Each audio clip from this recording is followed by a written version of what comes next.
జోబులో పైసలు ఉంటే తాగుతుంది అయితే తాగితే పైసలు అయిపోతున్నాయి. ఈ అమ్మాయి డిస్టర్బ్ పోతాడు తెంగితే. ఇప్పుడు నాకు పైసలు కావాలా ఎట్లా? మా నాయన ఉంటే మా అమ్మ వదలో కూడా షార్టింగ్ ఇచ్చాడు పైసలు. నాయన ఆయనగా గుర్తుకొస్తా ఆట లంచ పడక నీకు మయ లేకపోతే మా అమ్ముంది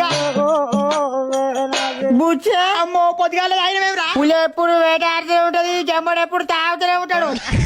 నువ్వు పులా అమ్మో నీ తాగొద్దు కంటికి రా కడగారా.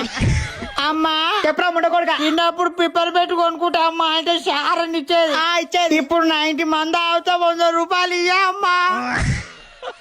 అమ్మో నీ గరబులు అసలు కాదు నాకు 100 రూపాయలు ఇయ్య, నీ కాళ్ళు కడిగి నన్ను ఎత్తి మీద తలుకుంటా. పైసలు వెళ్ళి నీ అమ్మ మంచిగా మాట్లాడుతుంటే ఏందే ఎందుకు తాగాలరా అంతగానో పొక్కవాలి. నా ఇష్టం అది కానీ నువ్వు పైసలు ఇవ్వాల్సిందే ఇప్పుడు. అమ్మా ఈ గోత పాడుగానే ఎప్పుడు తప్పట్లేదు. ఉన్న రోజులు తాగోతు ముందు కూడా గెట్టవాడేది పైసలు ఇవ్వమని. ఆలంజోడికి పైసలు అడుగుతాయి నన్ను ఇడతలేమరా. ఆడు పోయిడేమో ఇప్పుడు ఈడు తలిగిండాయంట. ఇప్పుడు పైసలు ఇస్తావా ఇయ్యవా? ఇయ్యకపోతే నా ఇంట్లోకి వెళ్ళాలి. ఈ ఇల్లు నా పేరు మీద ఉంది, నువ్వే ఇంటికి వెళ్తే తెంగేయాలి.